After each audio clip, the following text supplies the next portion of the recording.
Hey, welcome to Pushing the Limits. Thank you so much for joining us. You could be listening on the AM FM dial, KSHP. You could be on the Occupy Democrats Network, the Washington Press Network. You could be watching on Utah.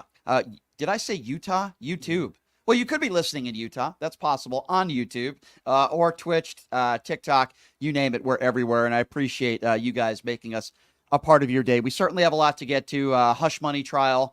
Again, underway today involving Donald Trump. So we're going to talk a little bit about that a little bit later. A guy that I have so much respect for. He lost his daughter in the Parkland school shooting tragedy, Fred Gutenberg.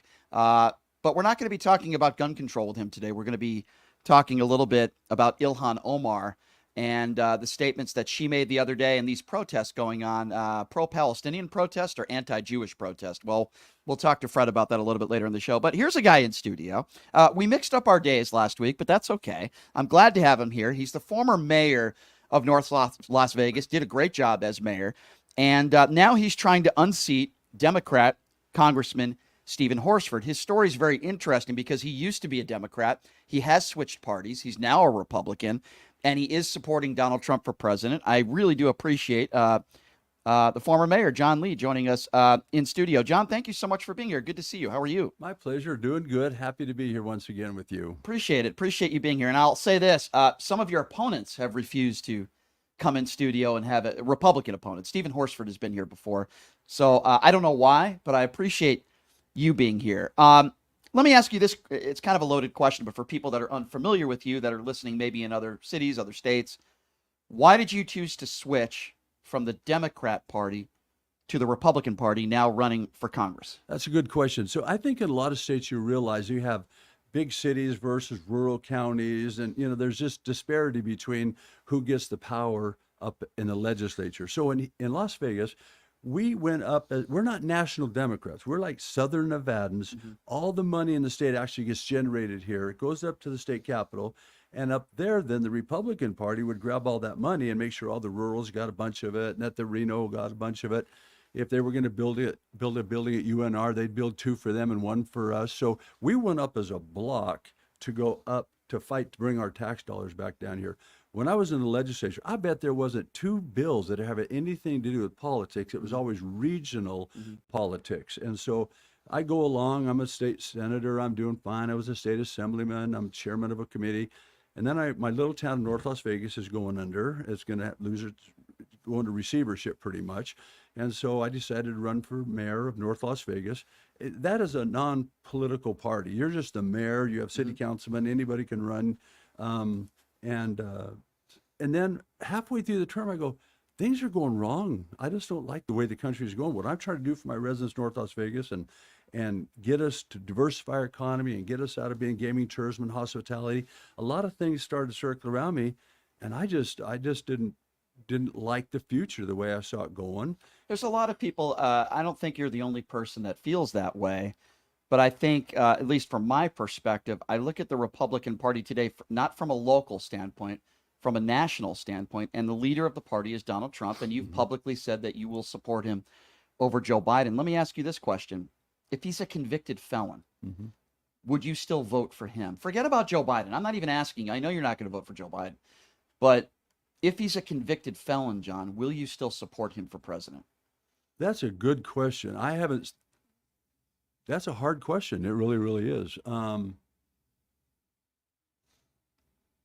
not going to answer that question. I'd have to see what he's convicted of. I really mean it. If I thought he was getting railroaded or something, or it was just, I could sense it was evil, that would be one thing. But if there was a legitimate reason why you and I would go to jail for doing the same thing, that makes you really question. Well, let me ask you this. You're a good husband. You're a loyal husband. You're a good father. I know that about you. And I know people that are close to you, and they all tell me the same thing about you. You're a good person. You're a good family man, which I respect very much. When you hear these stories, forget about policy for a minute, about Trump, the hush money payments to Stormy Daniels, the cheating, the lying, just as a human being perspective, how do you feel about that? I feel that way about both of the people that are running for. I hear the same stuff about his son and all that stuff. I guess I've been in politics long enough to know, you guys do what you do. You lie about each other. You spread rumors about each other, whatever you want to do. But that's happening in my race right now too. You know what I mean? But there's different. I hear what you're saying, but there are different circumstances. Obviously, Joe Biden's son Hunter has had a drug problem. He's made mistakes in his life. But when you look at Joe Biden and his wife Jill, they seem like a loving couple. They care about one another. And then I look at the other side of things and I see over like 30 women that have accused Trump of sexual assault or rape. He's now a liable sexual abuser, proved in a courtroom. I mean, Joe Biden's old. I get it. You don't like his policies if you're a Republican. I understand that. Even though I might not agree with it, I understand where you're coming from. But you think the two are fair to compare? Let's go back up to what you said. Joe Biden loves his wife, and Sure. they seem to get along. I think Donald Trump and his wife, he loves her, and they seem to get along too. You think so? I think they do. I will say, what people do earlier in their life sometimes, I know people who went to jail for things that they've cleaned their life up, they've done well. I let the past be the past. But this was right before the 2016 Yeah. election where he had unprotected sex with a porn star and then paid her $120,000. I don't know. I don't hang out with the guy. I don't know if he cheats in golf. I don't really know John, much. No, you John, know. I know that. But you look at this other woman, McDougal, he paid her 150 grand, hush money. Stormy Daniels, 2 weeks before the election. I mean, this is just really bad stuff from a moral standpoint. From a moral standpoint, let the courts do their job. That's Sure. And then, I understand that, yeah. but you know that, and I'm not here to convince you to not vote for Donald Trump. I'm just trying to dissect your brain a little bit. You know what took place on January 6th. Did that bother you? Now, that's a good question. I don't know that he actually pointed and said, go to that Capitol and seize it, you know. But I'll tell you this, I'd been very upset if somebody would came down to City Hall and kicked in the doors or even somebody opened them and they rummaged through our Well, let me building, ask you a too. question then. If Donald Trump didn't say weeks before January 6th that the election was stolen and that Joe Biden cheated and the Democrats cheated, does January 6th happen? It shouldn't have. It probably wouldn't have happened, though, right? Can we agree on that? It shouldn't have happened if either side. I saw things where they say Hillary said the same thing, blah, blah, blah. Yeah, that's not You true. shouldn't follow people. Hillary Clinton conceded the next day. But my point is, you shouldn't just follow people just because they assume something. You have the right agree. to use your own brain and make your own decisions. I think people just get wrapped up in this anger in this country. It's like we almost have psychological problems now in this country. Well, they believe everything. I agree with you, but some people believe everything that Donald Trump says. And the point being, if he's still lying about the 2020 election, I know you're a guy that cares about our democracy. Does that bother you that to this day he still lies about the 2020 election? He did not win. If you want to bull crap, guys in construction do it all the time. I was in construction. Say what you want. If you can't prove it, then it probably didn't happen. If you can prove it, we need to figure out how to stop it. That's where I'm at. I don't know in Nevada if we had a big problem. I understand there's a lot of people that feel we did, but I wasn't at that level. So Mike McDonald, who is the chair of the Republican Party, has been indicted and has already, the charges as far as alleged fake electorate scheme. Jesse Law, who is the chair in Clark County, was just, my understanding, domestic battery, was just charged with domestic battery, also was charged in that fake electorate scheme. I mean, this isn't happening within the Democrat Party. They're not trying to overturn elections. That's got to bother you. No, and they won, so they're in good standings. These people, I don't know what gets people agitated to act the way they do sometimes. I don't know who's pulling the strings, and I don't really hang out with people, But you're right. Everything you just said there has happened. But I can tell you that there's a lot of wonderful people who are Republican. They're family people. They're good people. Absolutely. And I hang with I think you're one of them. I hang with those people. That's what I can tell you. I think you're one of those people. I agree with you 150%. But I just, it's hard for me to support somebody who is all in with Donald Trump. Okay. It's hard for me to do that. I can like people. I can respect people. And I understand why, 80% of the country does not want to see Trump versus Biden. I get it. But I see Joe Biden as a decent human being, a decent man with empathy.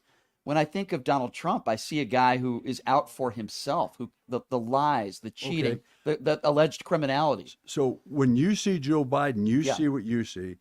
I see a guy, if he's there 4 more years, this country is going to hell. Okay, And so it tell me. scares the heck out of me. So I'm Yeah. looking in the future 4 years from now. I understand everybody can point fingers at each other. I'm just worried about where the country is going to be 4 years. And I have to blame Congress for that a little bit. I can't blame the presidents for that too. Right. Congress is really inactive on it too. So don't link me with either one of those. Just let me go serve in Washington to do the best I can for Nevada and make the best decisions I can for the country. And I doubt that I'm going to hang out at Mar-a-Lago, or I don't even play golf, and I know it's a golf course. But anyway, I am where I am, and I will serve where I am. I understand that. Has it crossed your mind that to not support either candidate, or No, but I've done that in past elections, though. you have? I didn't vote for Romney, and I didn't vote for Obama, and I didn't As vote for did I. John McCain. You know what I mean? I didn't vote for either, so I'm with you on that. Yeah. Yes, I have the right not to make that vote. Sure. And sometimes it's hard to push a button for certain people, and it's chickening out, maybe wimping out.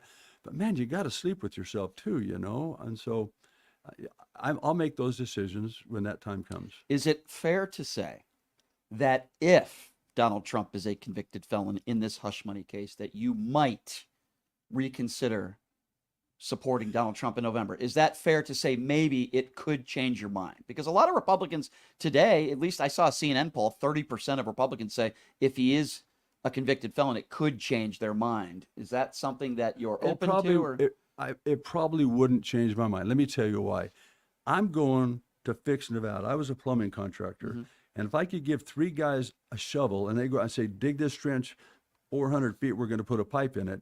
Or I can get a backhoe and do it in an hour rather than 3 days. I'm going to use the best tool I have. If Trump's the best tool I have to fix Nevada and to fix this country, I'm going to use that tool. I'm not going and doing anything or hanging out with anybody, but I have my reasons for running. I'm scared of where this country's going right now. I'm scared if we have the weak leadership we have. Some of the things that you value, I fear. So what is your biggest criticism like of Joe Biden if you would characterize it as you don't like where the country's going? Yeah, I think he's the weak. If he would have been mayor of North Las Vegas, we'd have been bankrupt right now. I don't think he has the ability nor the desire to put the time in to turn this country around. I think it's a status quo. What makes me mad, Ryan, I think the parties are running the country. I don't think sometimes the leaders of the parties have as much to do as the parties themselves that are running the country. And I think that Congress is doing a sucky job at supporting the country. So that's where I can be one of 435, and I can make more difference there. Sure. And that's where I want to go. I understand that. I mean, what would you say about the lowest unemployment numbers in 50 years? Lowest unemployment now, lower even than pre-COVID. What would you say about job growth at an all-time high, manufacturing jobs way up, in the countries that we compare ourselves to with the economy when it comes to inflation? We're doing much better than a lot of these other countries. So would you give Joe Biden any credit for that? Or how do you look at those numbers and say, okay, well, he's doing a good job here, there, and there, but I don't like...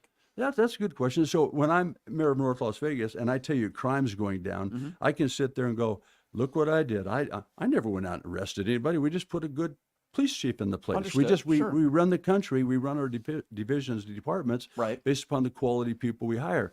If those things, as you say, are true, there must be some smart people working in those departments. Sure. But a president and a mayor really doesn't have that much control over the day-to-day operations of the organizations underneath him. Yeah, I mean, I would tend to agree with that. When people ask me what the Democrat Party stands for today, I think it's the same answer I would give 10 or 15 or 20 years ago. Maybe you could help me with this. When people ask me, what do you think the Republican Party stands for? I have no idea. Banning books, talking about drag queen reading. I don't know what the Republican Party stands for today. Talking about transgenders and gender neutral bathrooms and all that stuff, culture wars. But I think those are very important on my side. I've got 31 grandchildren, 17 or 18 are girls, So when I look at this stuff, I've got 2 great grandchildren. I look at those things and see what effect that's going to have on my children. So, and I'm pro-gun. In fact, this one year in the whole nation, I was a legislator of the nation for the NRA. Sports Shooting Foundation. I got rid of a bunch of hokey laws that we had for handguns in this town. The National Sports Shooting Foundation made me the legislator of the year. When I fixed North Las Vegas, you don't know these things are happening around you. You just do your job, what you think is right. And San Bernardino, Vallejo, Stockton, Detroit were all still failing, waiting for Yeah. government bailouts to come. North Las Vegas is at the bottom of that list. I pulled it up. No, We did it. listen, We fixed it. you're not going to hear an But listen, argument from me on American that. Counties Magazine, elected official of the nation. I'm going to work where I work. I'm going to Yeah. fix what I fix. But No, you were a very good mayor. I'm not going to argue with you on that. You did a really good job, especially from the financial side of it. There's no question about that. So my question to you is, if you know my skill set and my Yes. values, do you want me to try to use those in America, or do you want me to run fleet in the Rocky Okay. Mountains and I'm hide gonna- from everybody? I'm going to be completely honest with you. I don't right now. want to hide from I this. would absolutely vote for you over the Republican opponents that you have, okay, for obvious reasons. But there's the one thing that holds me back. I know that you're a good man. I like to start there. Are you a good human being? I know you are, John. You're a reasonable guy. You're a good guy, and you did a really good job as mayor. Those are really important things in my book. The one thing that I hesitate with, the one thing, Okay. is that you're still willing to back Donald Trump, even if he's a convicted felon.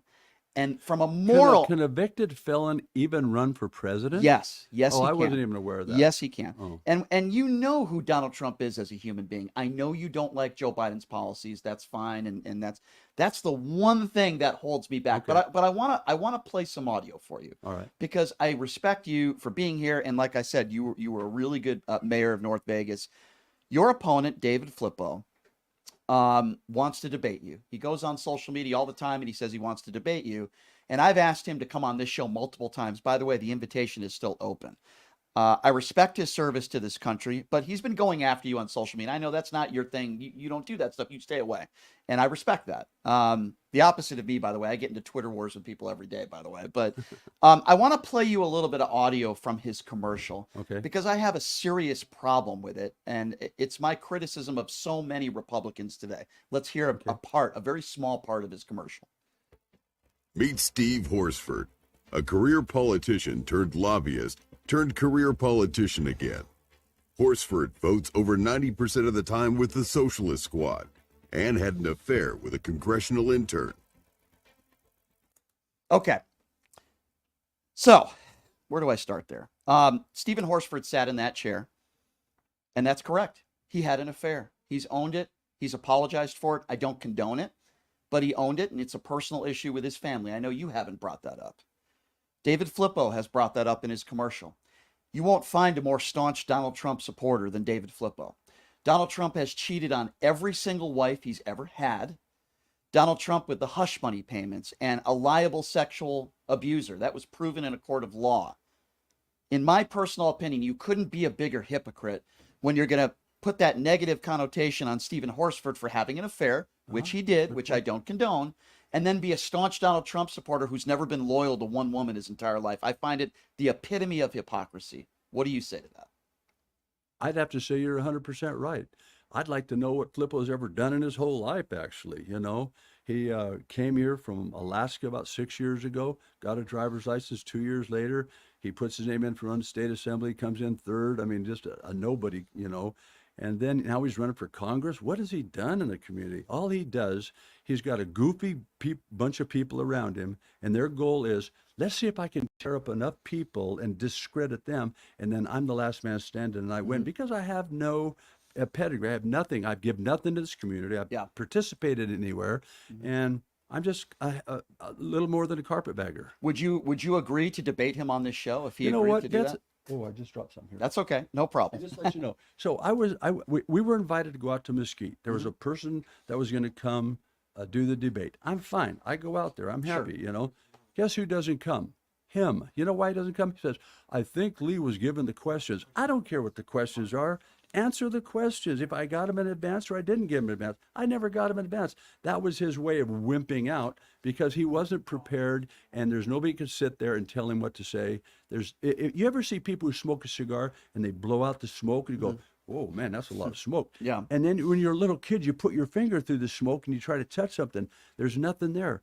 That's how he is. There's nothing there. It's all bull crap. Well, the invitation is open. If you'd like to come on this show, I don't know if you'd be willing to have any sort of conversation or debate with him. I don't know if that's something that you'd be open to, but I'd be happy to do that.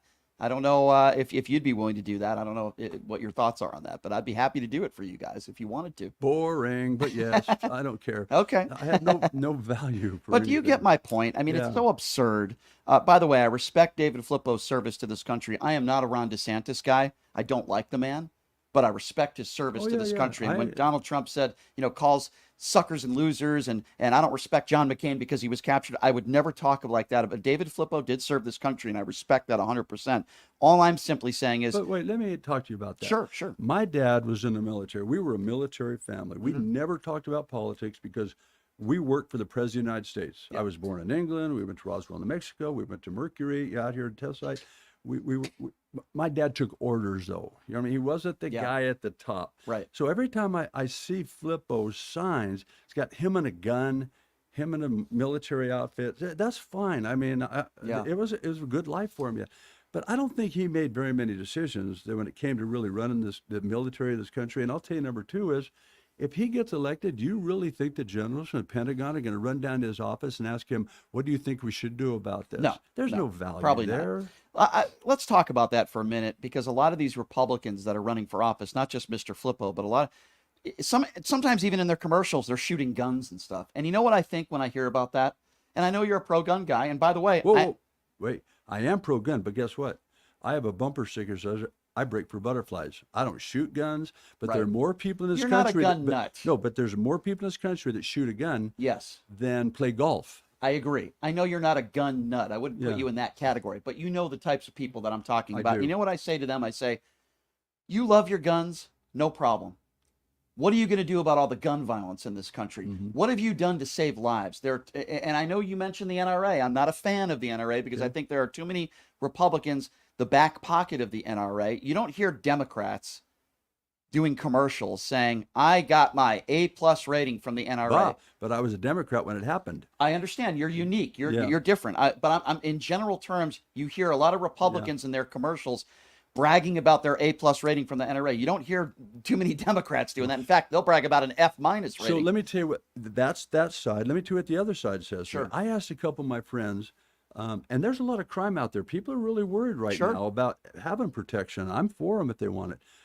But I asked some of my friends, why do you have those military guns? And Yeah. I don't think you shoot animals with them. And, Right. but right. It's a good they, question. They look at me and they go, do the police have them? I go, yeah, probably. I said, Sure. does military have them? Yeah, I'm Yeah. sure they have them.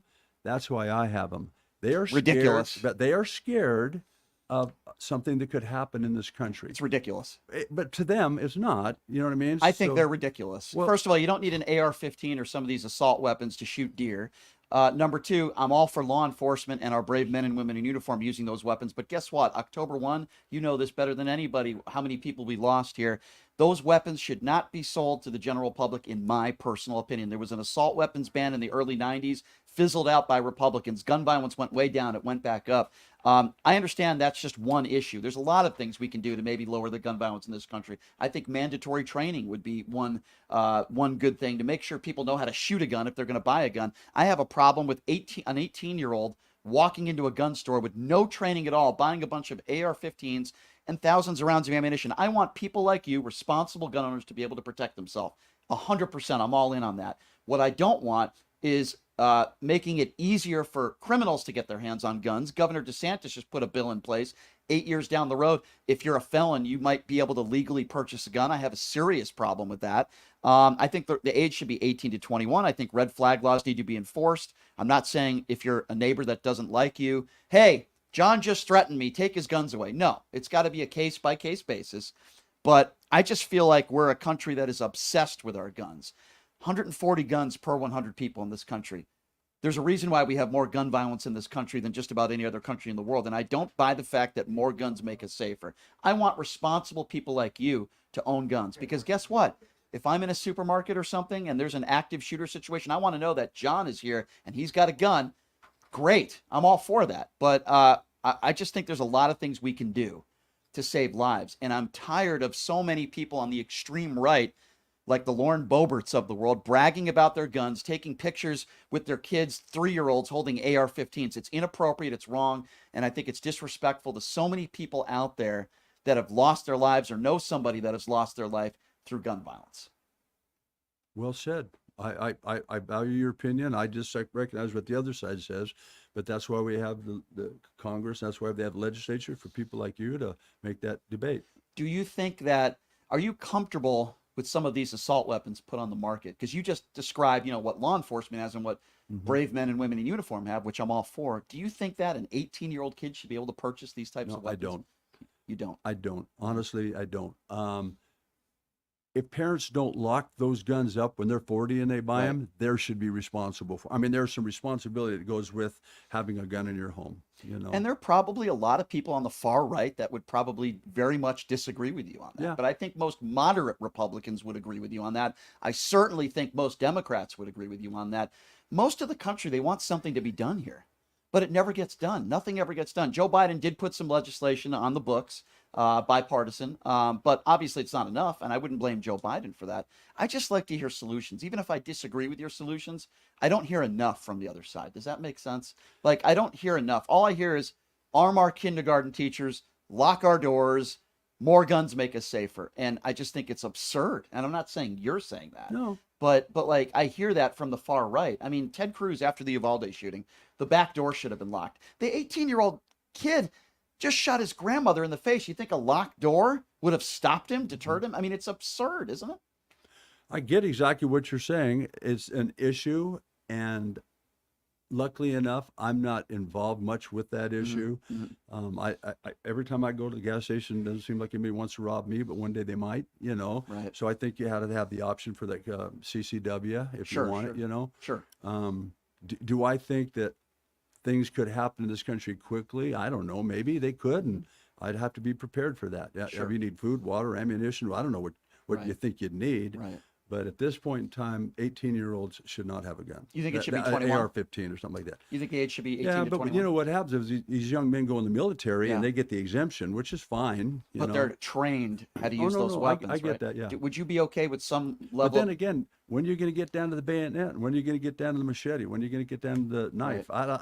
Where does it stop? Well, I think it stops with weapons that could kill 60 people in a span of 5 minutes, which is what happened here. We're always going to have knives in society, but I've never heard of a story of somebody going into a school with a knife and massacring 30 kids. Nope, you're right on that.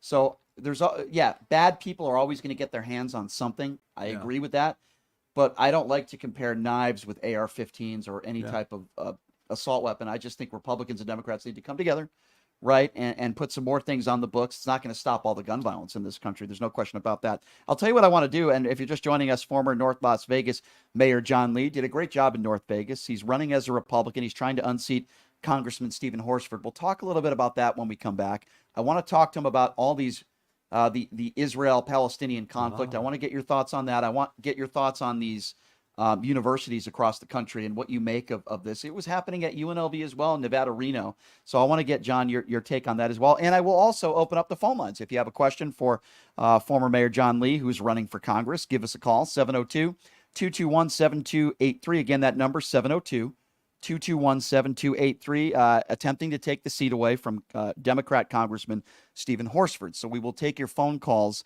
on that as well. 702-221-7283. We'll take a quick break, and we'll be back with John Lee right after this. You're listening to Pushing the Limits right here on KSH.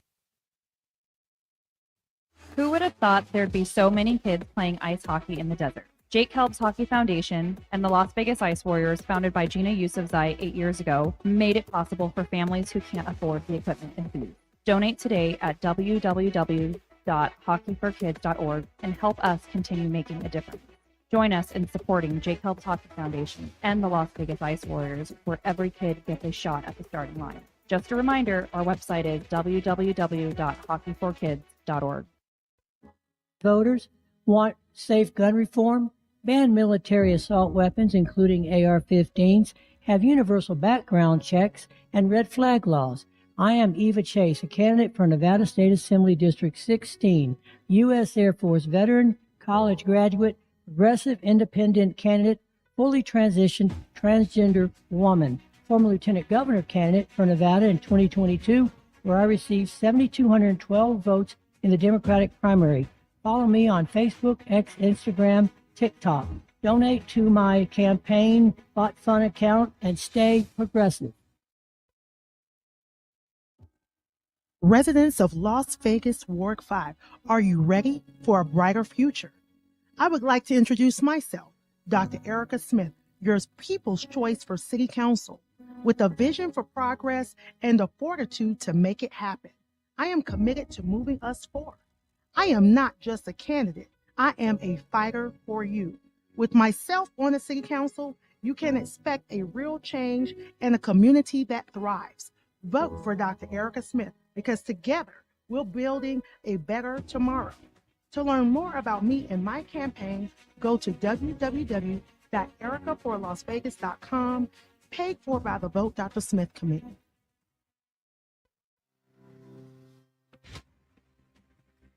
My name is Hunter Kane, and I'm talking with you for a call to action for our veterans in Clark County.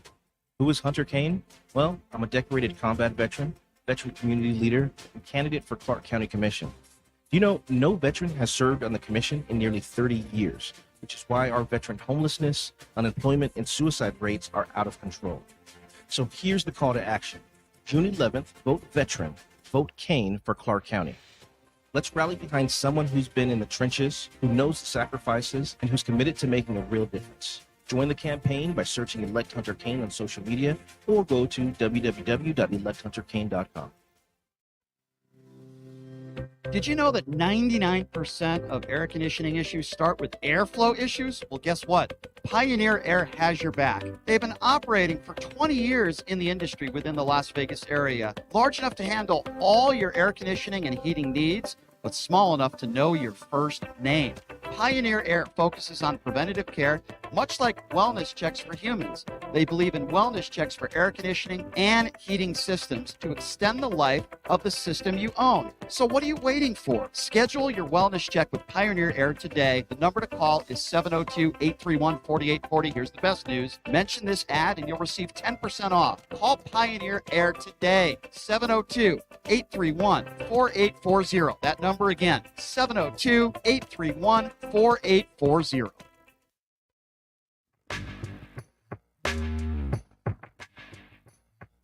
All right, welcome back. It is Pushing the Limits on a Tuesday. Former North Las Vegas Mayor John Lee, happy to have him in studio. Used to be a Democrat, now Republican. And we're taking your phone calls. I want to tell you guys, if you support what I do, support our sponsors. We got some great ones here, including Pioneer Air, New Frontier and Clean Air. They've been around since the 1930s. And the good news is if you give them a call with summer right around the corner, it's getting pretty hot out there already. Summer right around the corner. How about free scheduled maintenance for up to a year? That's worth $150 if you call them right now and you mention the name of this show, PTL Radio Show. They're going to give you free scheduled maintenance. No catch. 702-703-6346. Again, that number 702-703-6346, Pioneer Air. All right, John, before we get to the callers, and I know we have our phone lines are jam-packed now, right? So keep trying. Before we get to those callers, Israel-Palestinian conflict. I'm sure you agree with me that some of these protests are despicable. There's always a level of anti-Semitism in these protests. I was disgusted by Ilhan Omar's comments the other day. Fred Gutenberg's going to join us, hour number 2, to talk about that. What are your thoughts on this whole situation? I think I feel exactly like you do. I actually think, believe it or not, that what is happening in the world is bigger than what we're seeing there. I think the day is coming that we're now going to have you either believe in God or you just choose not to believe in God and affect the people who do believe in God. I think there's almost going to be a religious battle that's going to take place here. And it doesn't have to do with each individual religion. I would go into little churches and big churches and I would give a proclamation. They'd been in here 50 years. Yep. And somebody would invariably come up to me and go, "Oh, we know your little secret. You're a member of the LDS church." But now when I go to those churches, they say, "Hey, welcome, brother. We're glad to be here." Yeah. People of faith are protecting their faith and want to protect your faith at the same time. I think we could be moving in a very dangerous position with religion. Agree with you. It's my biggest problem with religion is sometimes I think it does far more bad than good with murders and my religion's right and you're wrong. I'm just so sick of it. Separation between church and state, and some politicians struggle with that as well. And I'm with you. And these protests across the country, in my opinion, there's a lot of uneducated people on the issue. Maybe they're not bad people. Some of them are. But I think the majority of them are uneducated people. Let's take some phone calls. John, what do you say? 702-221-7283. Let's start off with JD. JD is first up on Pushing the Limits. Hello, JD. You're on with John Lee. Thank you, Brian. John, just 2 points. But first, John, as a conservative Republican, I want you to know I voted for you in the primary for governor. Oh, thank you. 2 points. John, Brian, you keep bringing up hypotheticals about Donald Trump with every Republican you talk to. And I think that's unfair as an interviewer. Okay, so hold on a second. Let me respond to that. Donald Trump is facing 91 felony counts.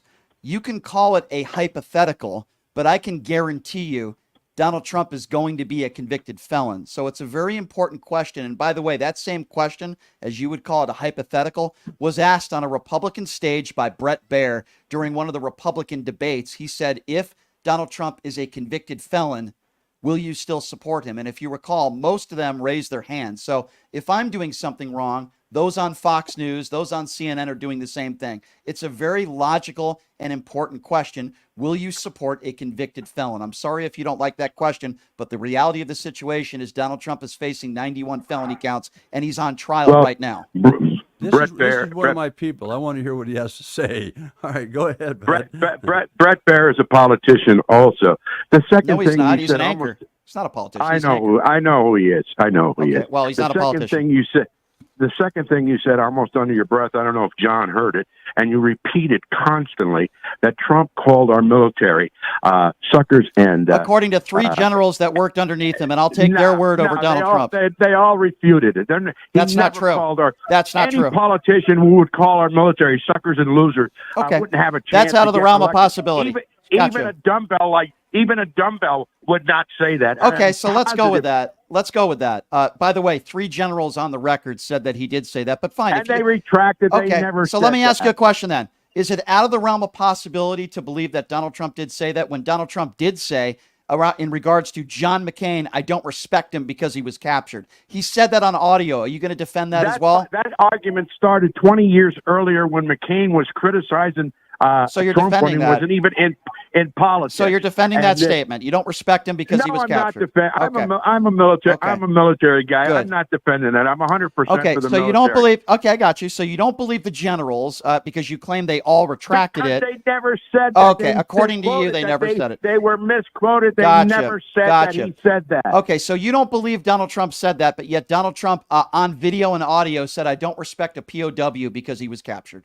The guy who dodged the military several times. That's the guy who you're defending. As Biden, I think you always say Trump dodged. Biden dodged it 5 times also. Where's the evidence that Joe Biden dodged the military? Donald Trump, according to the doctor it's a matter of record. He had where's the record? Exemptions. Okay, so where did he dodge the military? It's on the books. He had 5 No, it's not. exemptions No, it's not. When he was in college. Donald Trump. You're lying through your teeth. I'm lying through my teeth. Am I just a potted plant here? JD just comes up with right-wing things. He throws it at a wall and he hopes it sticks. Do you have a question? Prove that Biden didn't take 5 exemptions. It's on the books. It's Where is it on the books? Record. Where is it a matter of record? Where is it on the books? Where can I see it? Where can I Google it? Where can I see it? It's in the military record. No, it's not. You're a liar, JD. John, Go ahead. John, I think you said ask your question to John Lee because I've had enough of this. Ask your question to John. Go ahead. Sir. John, the last time you were on, I think you said, and I really, really enjoyed it, I think we should check our facts on this one because one of us might be wrong. I don't even know what JD is talking about, but JD's probably the guy who thinks Donald Trump won in 2020, speaking of facts, right? Do you remember saying that, John? Do you remember saying that last time you were on? That one of us is wrong? I don't know what JD's talking about. No, JD, you said you disagreed with Brian, and you said, I think we should check our facts. I wrote it down on that one. Right, JD, because you're very factual. All right, JD, I've had enough of you. I gave him the opportunity to ask you a question, and I don't know what he's talking about. Last interview. It might have been smart. I just didn't. I don't know. Well, I was waiting for him to say something smart in that phone call. Like 702-221-7283. Show. He's obviously, one of your people. I appreciate anybody who listens to my show. I would not characterize that man as one of my people. Well, but I'm giving him credit for paying attention. You're a nicer man than I, John. He likes you. I'm glad he likes you. Let's go to Vivian. Vivian is next on Pushing the Limits. What's up, Vivian? Hi, how are you doing today, Brian? Good. You're on with John. Go right ahead. Okay. I'm really like upset, I guess, with the Republicans that they just gave up their party to Trump and those MAGAs, and that they're not fighting for it. Everybody's just leaving the party instead of fighting to, make it more decent than what it is, because they weren't always like this. And now they so against everybody and everything. I mean, trying to build up the middle class. They're trying to make everybody feel welcome, and they don't want that to happen. Well, that's a good point you brought up, Vivian. Let's ask John about that, because Donald Trump said you hate your religion, being Jewish, and you must not support Israel if you vote Democrat. Charlie Kirk said you're not a true Christian if you vote Democrat. What do you make of those comments? Because Vivian's right. I think there's a lot of people out there that are one side or the other very extremely. Here's what I think. I think I'm going to run for Congress.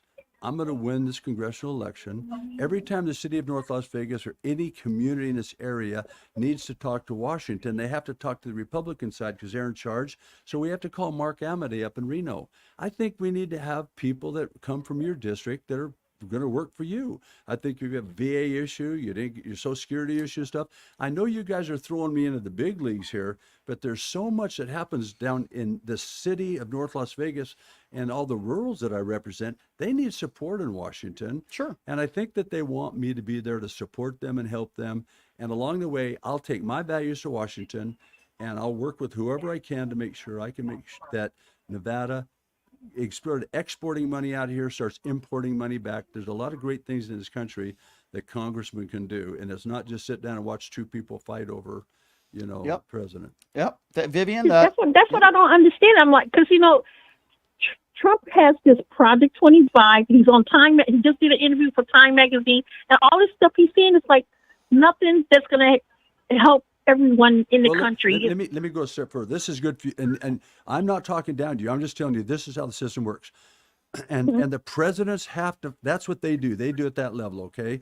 And that's their job. Then every state's got 2 senators, and those senators work with other states on big issues that are happening in this country.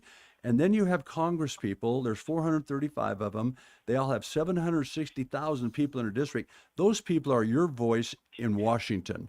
They're not fighting for us. That's what I'm trying to say. No, you're right. It seems like it's only 30% of the people listening. They only listening to 30% of the whole world and making all these laws and all these changes based upon 30% and forget about the 70%. So the 70% are suffering because of the 30%. No, Vivian, it's not fair. I hear you. There's a lot of things going on in Washington, D.C. right now that are not fair, Vivian. There are people with their own agendas. Yeah. And it's not your best interest. Speaking of agendas, the prior caller, a supporter of yours, said somebody's right and somebody's wrong. John Kelly, who is longest serving chief of staff, sent a statement to CNN just a few months ago. And in that statement confirmed that Donald Trump called our brave men and women and fallen soldiers suckers and losers. So JD, you're right. Somebody's wrong and somebody's right. And guess what? John Kelly never retracted that statement. In fact, he took it a step further and wrote a statement and sent it directly to CNN. So no, JD, you're wrong, and I'm right on this one. Sorry, buddy. All right, 702-221-7283. Let's go to Mark. Mark is next. Mark, you're on with the former North Las Vegas Mayor John Lee. What's up, Mark? How are you, Brian? Good.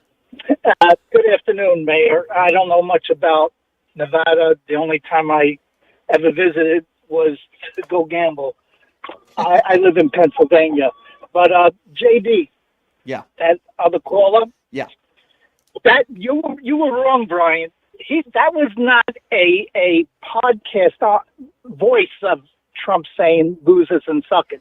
He was on a talk show, and he actually stated that. I remember him sitting with his arms folded in his lap, like he always does, and he stated that I am not. John McCain is not a hero. He is a loser. He is a loser. I don't like people who attack. He didn't respect. Now, right. As far as these so-called college kids, just because you go to college, that doesn't mean you're informed. That doesn't mean you're smart, and that doesn't mean that you're intelligent. That just means you're going to college. And a lot of these kids, I agree with you, Brian. A lot of these kids, they are listening to the news source that suits them. They're not listening to the entire reality of what's really going on. And a lot of these kids, maybe they're pro-Palestine, but they don't care what the other side did. They don't care what happened to the other side. If they're pro-Palestine, that's it. Nothing else matters. And I am going to sit here, and it's also on the other side too. Sure. In closing, JD, I can call tomorrow if Brian would give me the time. I will write it all down of every single graft and every single illegal action that Trump had taken, including JD, the military, which you claim you were a part of, diverting aircraft to suit his needs and to put money in his pocket. You're not going to hear an argument from me, and you are welcome to call back tomorrow, my friend. Thank you. I wanted to ask you, because he did mention it's coming from both sides, and I'm going to talk about this in hour 2 with Fred Gutenberg. Ilhan Omar, thinking that there's a portion of Jewish people that are pro-genocide in this country, that really rubbed me the wrong way, and getting it from both sides. I mean, what do you make of that statement? Evil people. And when you think about people in Congress, they're all over the spectrum. They really are. There are some quality people that really want to do good. They care about Western issues. You got other ones that they want to just win the worldwide stage and stuff like that. Do you know one Jewish person that would say, hey, I'm for genocide? No, and I've never heard of that in my life. I've never heard any of them say that we need to wipe off anybody. Yes. I've been to Israel. They're good people. Right. I think the problem in this world is not people as much as it is the damn governments, that's a big part structure of this it. stuff of it, On a side note, on the though, religious side, it does generate heated exchange. On a side note, though, I do have to ask you about this. I don't know. Do you own any dogs? No. You a dog lover? Do you like animals? I love animals. What do you make of Noam the other day in her book executing her puppy because she couldn't train the puppy? This is a story that's become national now, and a lot of people are saying that she will not be Donald Trump's vice president because of this story. I mean, I think she's despicable regardless, but why would you even put that in a book? I just told you I have a bumper sticker that says I break for butterflies. If there's a cockroach running across this floor, or spider, I don't kill it. Didn't make her look good. Now I understand animal husbandry. You get too many deers, you get too many out there in the forest. Right. But for the most part, I just don't kill anything. I just can't. Made her look really bad, and she's getting it from both sides of the aisle. All right, let's get back to the phone calls now. A lot of people want to talk to you. Let's go to Joseph. Joseph is next up on Pushing Limits. Hi, Joseph. You're on with former Mayor John Lee. Go right ahead. Yeah. Okay, Brian. Calling from California. I've been hearing about what's going on, and I've also believed, like I say, all the MAGA Republicans only care about is the National Rifle Association, and they're putting their money into that, and they want to see active shooters become consumer trainees. And not to mention, I don't know which state it is, but they want teachers to be armed with guns. And not to mention, and forgot to mention, that's what they want. They want teachers to be consumer trainees, and they don't care if children are being caught in the line of fire. Well, let's ask John about that, because, John, you've been a supporter of the NRA, which is fine. What do you make of Joseph's comments where he's saying and characterizing Republicans as not really caring about these kids getting mowed down in our schools? What would you say to that? Because you obviously do care. What would you say to that? I think guns are definitely an area that you see a big shooting and you think maybe if the janitor was right there, had a gun, he could have solved that problem. You see other times when teachers get in fights with their students, and there could be an issue there. I think it is so delicate. I kind of believe that there should be somebody on that school that has something that they can use as a lethal weapon if things are going really, really bad. I think most reasonable people would say security, and there is some at some schools. Yeah. And I agree with you. Like, what if a teacher gets into a fight with a student and that teacher's armed? That's a really bad situation. I don't think arming teachers is the right way to go. And I would think, but I am okay with security at school, of course. Joe, would you agree with that? I agree with the security. They're supposed to have security guards, and right. Not to mention, and maybe some metal detectors, but I think that's a little too far with metal detectors. But yeah, well, you don't want somebody like Scott Peterson, not the double murderer Scott Peterson, but Scott Peterson, the security guard. I believe it was at Parkland, that was a coward that didn't go into the school, and he was prosecuted for that. I believe was he found not guilty? I'm not sure about that. But we want people, brave people that are willing to protect our kids in our schools. And obviously that guy wasn't one of them. And those and I don't say this lightly because I'm pro-police, but those police officers in Uvalde were cowards that day. They were cowards that day. Most police officers would not have behaved that way. And that got me so angry. Joe, I appreciate the call, my friend. I got to get to some other callers, but thank you. Let me say, in North Las Vegas, our police officers, they go in and they know the posse's coming. We have good cops here. Yeah, I'm letting you know, and Yeah, I love yeah. working with the Metro guys and the Henderson guys. Our officers are trained to assist whoever needs help at that location. And Kevin McMahill is doing a very good job. I have always supported him. And Joe Lombardo before him. I'm very proud Joe of Lombardo was all right. On October 1, there were a lot of officers that did some great things that day. Of course, we learned the story of that one officer who froze for 10 minutes and did absolutely nothing. Then he lost his job. Then he got his job back. Being a police officer is a very dangerous job. You risk your life every day. I'm pro-police. Most police officers are heroes, right? But part of your job is when there's an active shooter situation, you try to end the threat. You don't wait for 45 minutes or an hour. Most cops would not do that. And I agree with you. If North Las Vegas cops certainly wouldn't do something like that. The posse's coming. That's right. Absolutely. Absolutely. 702-221-7283. Let's go to Roy. Roy is next up on Pushing the Limits. What's up, Roy? Hi, guys. How you doing? Good. First, Joe Biden received deferments because he had teenage asthma. Right. Okay. So, I mean, that is... So JD's not telling the truth? I'm shocked. Oh, well, he was deferred 5 times for teenage asthma. Right. And by the way, both his sons were in the armed forces. I don't know anyone in Donald Trump's family who does a damn thing for anybody. But I want to add one other thing though, because this is important, Roy, and I think you know this. Donald Trump claimed he had bone spurs. The doctor who wrote the note is passed away.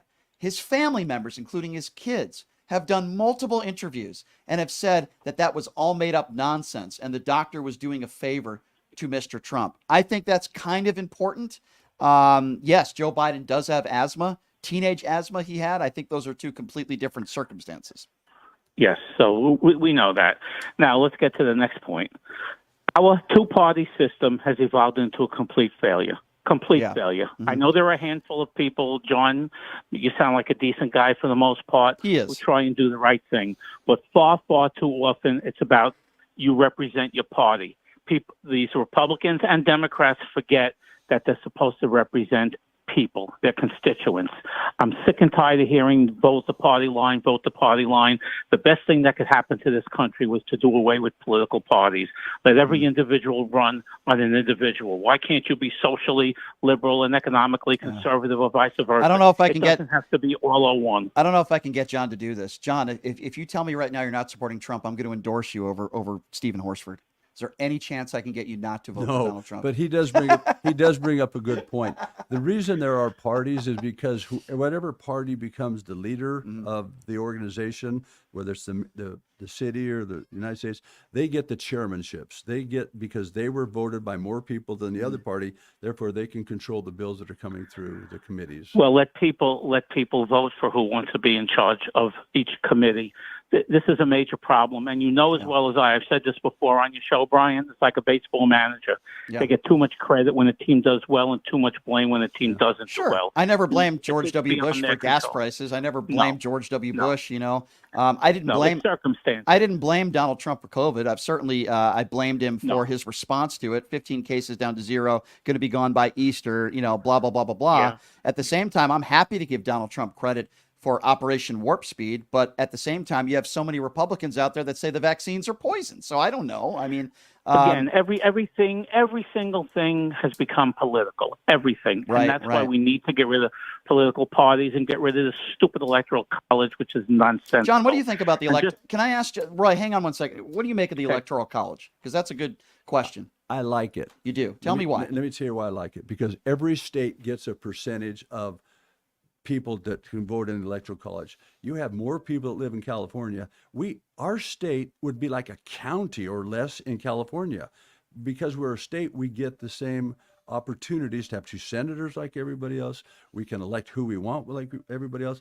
But we could be dominated really quickly in these smaller states if we didn't have the electoral college by the major states. So the argument I hear from the other side, popular would hurt us. Well, absolutely, because most of the country, that's why Republicans have lost 7 of the last 8 presidential election popular They'd votes. never win another election if Right. it went by popular But vote. my argument that I make to this is, what does it matter where you live? You can live in California, you could live in Boston, you could live in Nebraska. One vote should count just as much as the other vote, no matter where you live. That's how I feel. That's my argument. I mean, we live in a democracy. I don't think your vote should mean more if you live in another state. I've always felt that way. Now, I think the reason why, and you can tell me if you disagree, John, but the reason why Republicans are losing the popular vote is because most of the country doesn't agree with them on some of the bigger issues like abortion, which is the number 2 issue in this country. Look at what happened. Roe versus Wade is overturned, and these crazy Supreme Court justices in Arizona, luckily they repealed it, this crazy law, no exceptions for rape or incest. But if you give some of these extreme MAGA Republicans power, this is what they want to do. And that's why Republicans are losing the popular vote. And a lot of people are scared that the extreme other side of the equation would have the same deficit to the quality of life of the MAGA people, you know? So help me with that. That's a good point, but I want to hear you on that. Give me an example of like an ultra left that people are actually implementing on the left. Because I can give you that example in Arizona and in Alabama. Can you give me an example of like a policy put forth by the left that you would consider rises to that level? Like a policy that was implemented, or even a policy that they want to implement that you think would be just as bad as telling a 13-year-old girl that's raped that she's forced to have that baby? I don't think you can say one thing. I can think you could say many things. Transgender sports, in the restroom with women. There's a lot of things that are happening on the left side. But the overwhelming majority of Democrats do not believe that transgender women should be competing on the athletic field with women. The overwhelming majority of Democrats do not believe that if you're a 17-year-old boy identifying as being a woman, that you can shower with a bunch of 16-year-old girls. You know that. But again, it goes back to my other point. Why can't you feel one way or the other as an individual? Why does it always have to be a party? Yeah. Well, it doesn't. It doesn't, makes Roy. no sense. It doesn't, because that's what the independent party could figure out, that they want to be a national party and they can start doing things that they wanted to do, put their own agenda forth, get more people to join them. There's nothing that says you can't participate. It's just right now, the way the system is, it's just those two parties. Yeah, but we would agree on this, right? I mean, if there was no electoral college, I don't think a Republican would ever win the presidency, at least not in our lifetime, right? No, I don't think so either. Yeah, and that's that my would be point. a voice that should be heard, Yeah. Every day too. 702-221-7283. Again, that number 702-221-SAVE. If you're just joining us, he's former North Las Vegas Mayor John Lee. He did a great job in North Las Vegas, and he's running as a Republican, used to be a Democrat, and he's trying to unseat Congressman Stephen Horsford, who's, of course, a Democrat. 702-221-7283. Let's go to Kava, who's next up on Pushing the Limits. Hi, Kava. Hi, Brian. How are you doing today? Good. So I want to ask your guest John Lee a question. Sure, go right ahead. So my question is, if MAGA is good, why do they endorse Donald Trump, a man who's called black NFL players SOBs and have called Mexicans rapists and other names? My question too is, why is that okay with you guys that he said that stuff? Why is that okay? Well, I don't think that's okay with John, but I'll let him answer that. Go ahead. There's a big bucket of people out there. I mean, there's evil people, there's good, we have everybody that we have on our side, the other side has, the independents have. Kava, there's just some things that pull people towards different parties. And so find the party that makes you the happiest, work on those issues, elect your people to Congress, and your voice will be heard if they become the majority, like what I think is possible in every 4 years. Things can change for you. So, but why is that okay for him to say those things? I mean, wouldn't you rather have someone who doesn't call people SOBs? Or I think what Kava, I think to be specific, what Kava is referencing is when we were talking about the national anthem in this country, and you had a bunch of NFL players, African Americans predominantly, that were taking a knee. Donald Trump referred to them as sons of bitches. I'm just going to say it. That's what he said. And I think that's just a horrible thing to say. Horrible. You can disagree with them taking a knee. I didn't have a problem with it. I think people died for our freedom. If we want to peacefully protest, that's a peaceful protest, in my opinion. And it didn't bother me. Did anybody go to jail for that? Did anybody get a ticket for that? No. No, it's the most disrespectful thing in the world to a lot No, of it's people. not. No, to a lot of people, I said. It wasn't It's to not you. though. There's no. How's that disrespectful? If you don't mind me asking, how's it disrespectful? Well, I think, I just disagree with you, but you have the ability to reason in your mind what you think is respectful, and I appreciate that. Thank you, Kava, for the phone call. So you're right. There are a portion of people in this country that see it as being very disrespectful. I do. Here's what I feel. Would I do that? Probably not.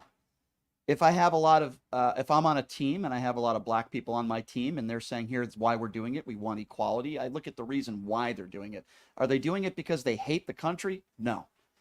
If they were doing it for that reason, then I would say, okay, well, you're an idiot then. If you hate the country, then get off the field, right? You're getting paid, But when you talk to a lot of these people, which I'm sure you have, they're doing it out of protest, and they want to be treated as equals when it comes to law enforcement, racial discrimination. And it's to me, it's a peaceful protest. And I understand your position and others. There are some people that have served that said they're not offended by it. There are others that served that said they are, right? But I just think it's irresponsible you can disagree with it respectfully, which you have. But I think there's a fine line between doing that and saying, well, I don't agree with what you're doing, and then calling them SOBs. Does that make sense? Probably, but I'm going to a sports event. Yeah. I want to get away from it all. I don't want to have all that discomfort of my life that I suffer out in my job or where I'm at, what I'm doing. I go to a sports event. I think that we're all the same. We're all Americans. We just choose a side there. Who's our favorite team and who's our favorite basketball player or whatever. I don't think it makes sense to disrespect our national anthem. I don't think it's good to put a knee down. I quit watching football because of it. I'm sick of it. I don't care. I mean, if you guys want to be a political organization, call yourself, political organization. Even if it's not during the game, if it's before the game. No, I think leave it. Let people have a little bit of a break. Let them have a little bit of enjoyment and a little bit of fun. That's what I think. I mean, I guess the argument from some of those athletes would be, well, this is my platform to be able to do it, and you can disagree with me, but here's why we're doing it. After the game, yeah, you're on. Everybody's asking you the questions. Tell them what you thought. I mean, I understand why some people don't like it. It doesn't bother me. You obviously don't like it. I just don't think we should be calling them SOBs for doing it. That's my point. We can disagree with it, but I don't call anybody. I know names, you don't. So I know you don't. But the leader of the Republican Party did. Somebody did it, right? And that's resonated to some people. They wanted to hear that. They just really did. I wanted to hear that. I didn't never hear that term, but I wanted to hear somebody stand up for my country, stand up for the people, men and women who've died for this country. What would you say, though, to someone that has served this country honorably and said, listen, I risked my life for this country to give somebody an opportunity for free speech and to be able to peacefully protest like that, even though I might disagree with it. I served so that people have the right to do that. What would you say to them? I guess that's the way you feel. You know what I mean? Okay, fair enough. We'll whoever that person's thought, that's the way they feel. Yeah. You know? What I like to do is I like to talk to these people and I like to listen to them and why they're doing something, right? When I hear these, and I'm going to refer to them as idiots, or maybe not SOBs, but idiots that protest outside of Target because they don't like shirts in there that are pro LGBT. I call those people bigots. They're idiots. But when I hear someone protesting, kneeling, because they want equality, you might disagree with the way they're protesting, but I do agree with what the cause is, which is they want equality, which I think most good But that's people... why they have a players union. That's why they have things in place for that already. It's not on the field. I understand that. I mean, there's people that agree with it. There's people that disagree with it. And I don't have a problem with that. I have a problem with people, not like you. You would never do this, but calling someone an SOB. That's the leader of the Republican Party for doing that. Let's go to Al. Al is next on Pushing the Limits. You're on with John Lee. What's up, Al? Hey, Brian, I usually agree with you a lot of the stuff that you say, and but I just wanted to get your opinion, and then John Lee's opinion. You guys were, the topic was extremist policies on the left side. Sure. And I think that the open border is a totally extreme policy Why have it that allow all these people to come in and give them all this money, and then what about all the people that have been waiting in line legally, who are feeling like, you know what, I've been in line for 20, 30 years, and these guys are just. We're supposed to be a country of laws and regulations, and they're just letting these people cross over. I'll let John Lee answer that, but I just want to say there's no policy put forth by the Democrat Party that is an open border policy. Now, you might disagree with some of the policies put in place that might contribute to more people coming in illegally, but there's no open border policy. I just want to be clear on that. Okay, well, that's fine. Well, that's what I'm talking about. Okay. A loophole that makes it easier for people just to, All right. Well, there was a border policy put in place, and Donald Trump didn't want the sitting senators in office to vote for it because it wasn't quote unquote perfect. So you could blame Donald Trump and the Republicans for that one. Well, I have a response to that, but that's not really what happened. Let John answer. John Lee see. Let John talk. There was, I forget what it's called, Title 42. I forget what it was called. Is that what it's called, Title 42? I think so. But anyway, you'll understand when you hear 42. During that period of time, if there's a COVID situation, if you came into this country, they caught you, they sent you back, you could never get amnesty, you could never involve yourself in our country again. I actually believe that those cartels are evil, and the things that are happening to little children, not just little girls and little and wives, but little boys and everything. And so what's happening is, I think we should somehow figure out, call them terrorist organizations, freeze their money, take that money, send people back to Mexico, and stop allowing this to infiltrate our country like this. Brian, this is dangerous. I'm just telling you right now. I believe in closing that wall immediately. Closing the border. Closing the wall. You're right. Closing the border immediately with a good wall. Can I ask you a question? Yeah. I don't agree with the wall, but why didn't Donald Trump close the border? He had 4 years to do that. He had the authority. I have friends down there who were actually building a wall. It was happening at the time. Now the states have picked up those contracts, and they're building walls. These Texas 16% of the wall was built. Donald Trump said they were going to build a wall, and Mexico was going to pay for it. Mexico never paid for it. My question is, Trump had the ability to close the border. He didn't do it. Why? Did he get opportunity to have Congress support him in that? No, they fought about that for quite a period of time. But he had the authority to do it, just like Joe Biden has the authority. And he found a way to do it, and I appreciate him for doing that. When you've got that many Chinese people coming in this country, and you can't get in and out of China without them knowing what's going on, something's happening. They're trying to, I think, rot this country from the inside out now. Well, we do have a crisis at the border. It didn't start under Joe Biden. It's not going to end when Joe Biden leaves. It was way back when Ronald Reagan was there. Thank you. And John, that is my point. We need Republicans and Democrats to work together. Let me tell you the difference, though. Back then, I was a plumber, and we would have these two guys. We liked them a lot. They would come up every winter, and they would go to work for our company. I don't know how they got here. I don't know how they got home. But anyway, they weren't supposed to be here. But they were hard workers, and they would take their money, send it back to Mexico, buy a tractor, and they would farm the rest of the year. People are coming here now, not just to make a couple of bucks and go back to Mexico. They're coming here for other reasons. I think they're nefarious. I think the majority of those that come into this country undocumented are not bad people. There is an element of bad people. We don't want them there. I think most Democrats and Republicans would agree with that. I don't like it when, not you, but again, I'm going to go back to Republican leadership. They're rapists, they're bad people, and I suppose some of them are good people. No, Mr. President, that's not the case. There are some bad people. We don't want them here. But the overall majority of these people are not people that are going to rape your kids and kidnap you. So I think we need to be fair about it, but I also agree there's a crisis. We need to do something about it. And both parties have failed us when it comes to border security. And we can agree on that. Let's get something done, man. Al, I'll give you the last word. Go ahead. Last word. I appreciate you taking my call. Sure. And they asked Steve Garvey the same question. Why did Trump ask these guys to stop that bill? And then Steve Garvey responded, "Hey, you don't need a bill. All he had to do was just sign a piece of paper like Trump did, and he could have closed the border with mandate and slowed it down for now." And so that's my response. Well, thank you, Al, for the phone call. That while that might be true, there was a bill put forth, and Republicans did not pass it. We have a couple more minutes here. Let's try to steal a couple more quick phone calls. Let's go to Gary. Gary, what's up? Hey, how you guys doing? I'll beat me to the punch because I want to know about the border wall. It means a lot to me, too. I don't understand some people, like you, Brian. Trump had the power to close the border. How do you close a border if there's no actual wall there and there's people spread out all over the place just walking in? You can't. You need a wall.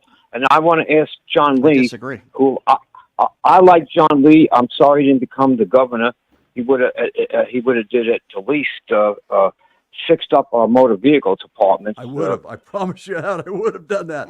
All right. I think Joe's probably working on that, though. Yeah. All right. Well, this is the one question.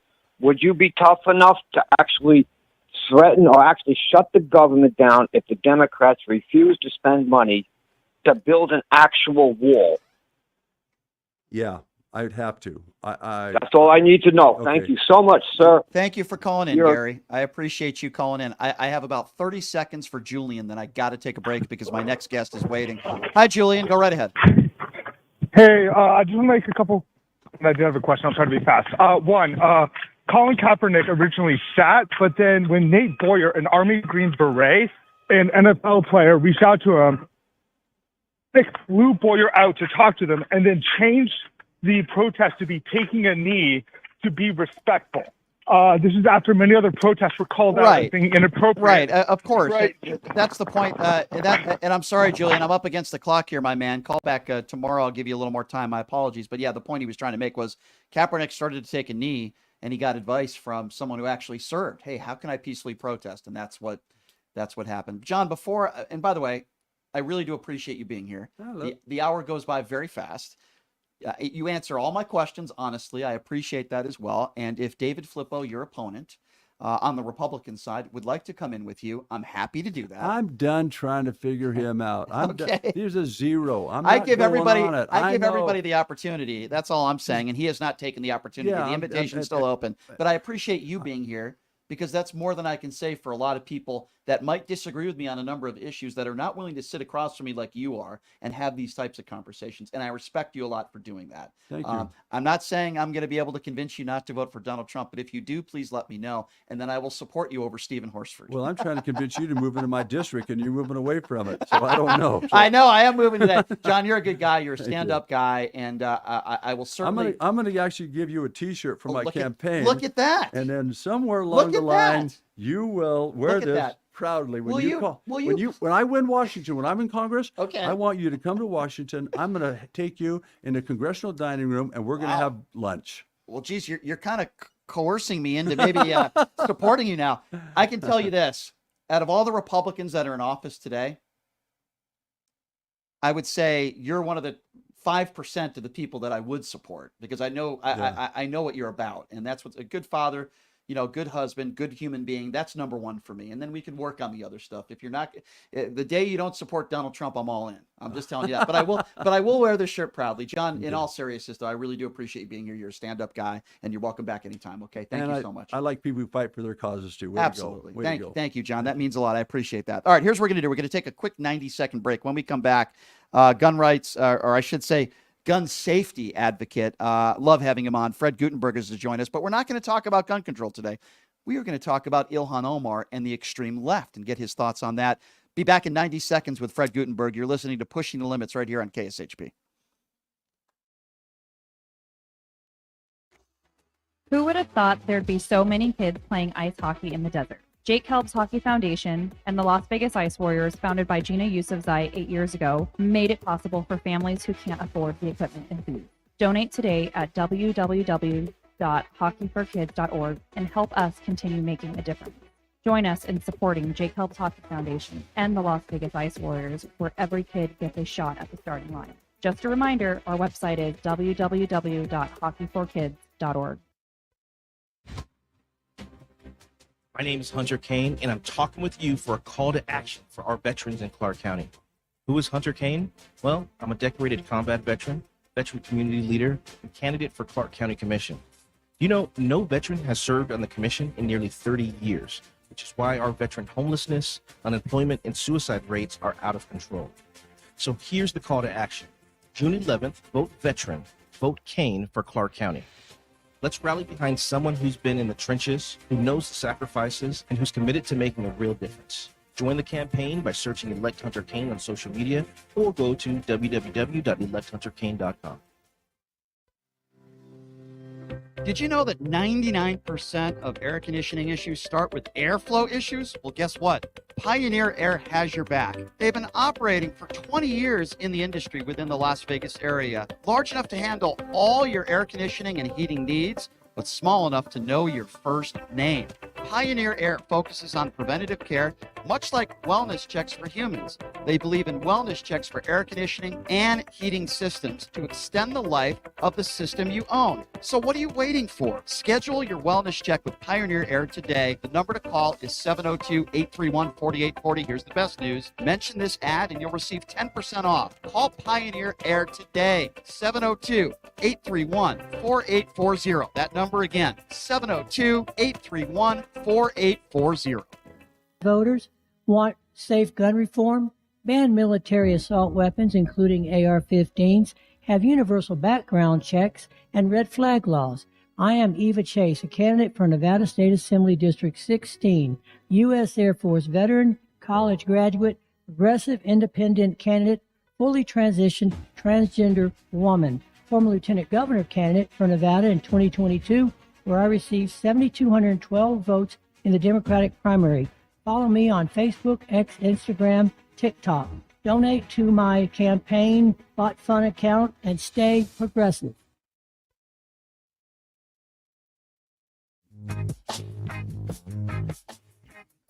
All right, welcome back. It is Pushing the Limits on a Tuesday. Thank you so much for joining us.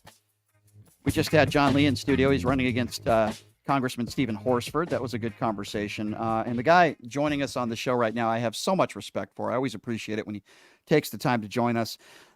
His daughter, Jamie, sadly, I hate to always have to bring this Parkland School gun violence and saving lives, but we are not going to be talking about gun violence today with Fred Gutenberg. We're going to talk about some of these protests throughout the country and the comments of Ilhan Omar, which I know Fred has a lot to say about. Fred, it's such a pleasure to have you on again. Thank you for the time, sir. How are you? Hey, how are you, man? Doing okay. Crazy times we're living in right now, Fred. Had your friend Joe Walsh on the other day. I love what you guys are doing and touring and speaking to people. I have to ask you this question to start. Yeah. What do you make of these protests in general? Because, you know, some people want to phrase them on these college campuses as pro-Palestine protests, but I characterize them as anti-Israel and in some cases anti-Jewish protests. Listen, they're not pro-Palestine marches. I am very supportive of everyone living in peace. These are anti-Israel. These are anti-Semitic. These are efforts to keep Jewish students from being able to freely walk across a campus and go to school, from freely walking across a campus and engage in social activity, from potentially being able to go to a graduation that they have spent years earning the right to go to. No, these are not pro-Palestine. These are anti-Semitic, anti-Israel, and I will tell you, it's not the majority of people doing it, but you have these agitators who won't show their faces. They're all wearing masks, medical masks and otherwise, to hide themselves. Whether or not they're all students, we don't know because they cover up their faces. Cowardly. It's cowardly, Fred. I agree with you. And you said something on social media, and we agree on this as well. Not everybody at these protests we would necessarily characterize as anti-Semitic. That would be unfair, but there's a lot of misinformed kids, as you put it, on social media today. I talk about this all the time. They have no idea what's going on in the Middle East. They have no idea who Hamas is. They have no idea how this started, right? They don't understand that Hamas is not Gaza. Hamas is a terrorist group. Unfortunately, they set up base in Gaza. They used Gaza. They morphed with the population. They took over the hospitals. They took over the schools. They turned Gaza citizens into human shields. They are a terrorist group supported and funded by Iran. Okay. And I think that's a really important part of this conversation, because we do have countries, Iran, China, and Russia, who will do anything and everything to destabilize the United States, to destabilize what's happening in our country, especially leading into the next election. And and we must be careful that we don't allow them to do it, that we understand what's coming from it. Listen, these kids, they don't understand. They don't know the truth about Israel and what Israel stands for. And it's very, very, very hard for me to watch. As is for me as well. Let's talk a little bit about free speech and where the line should be drawn, at least in my opinion. I want to get your thoughts on this. When you hear people chanting death to Israel, death to America, or if somebody chants death to Jews, that has happened at some of these protests. Don't you think there should be a line that should be drawn? This is private property. It's not like they're on some public Eastman sidewalk somewhere, right? This is universities. This is private property. Do you think if someone chants death to America or death to Jews on private property that they should be arrested for that? Listen, change it up a little bit and say, name any other group, death to, and a line would be drawn. Okay. It's not being drawn when they're saying death to Jews. And it is really, again, it's so disturbing for me to watch. And I see these kids, because they are uninformed and getting caught up in a hysteria that may cost them so dearly, because they may get kicked out of school. And actually they should. If they're engaging in this, they should get kicked out of school. But all of these kids who think they have purity of purpose, what they may end up doing with all of these protests is causing a guy like Trump to get reelected. And what they don't understand, if that happens, their desire to be future leaders is over. It's not going to happen. They are costing themselves dearly. I don't think they're bad kids. I think they're misinformed. There are bad people who are agitated. But I don't think all those kids are bad kids. Speaking of bad people, and listen, I don't like to use that term for specific individuals. I'm not a big fan of Ilhan Omar. I know you're not either. And when it comes to gun control issues, you and I are the first people to go on social media and go after people on the far right that don't care. They just don't care.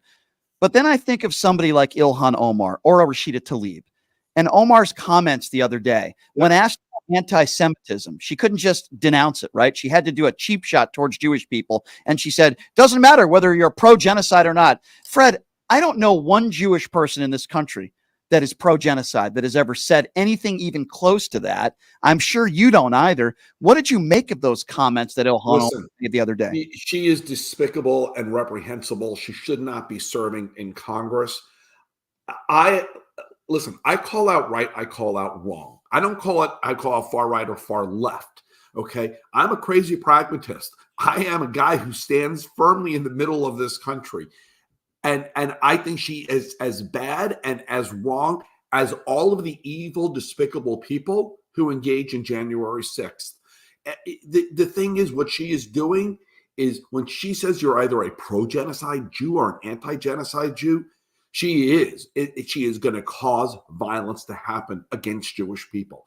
And so, listen, I hope she is held accountable. I hope she is censured. I hope she is primaried and forced out of Congress.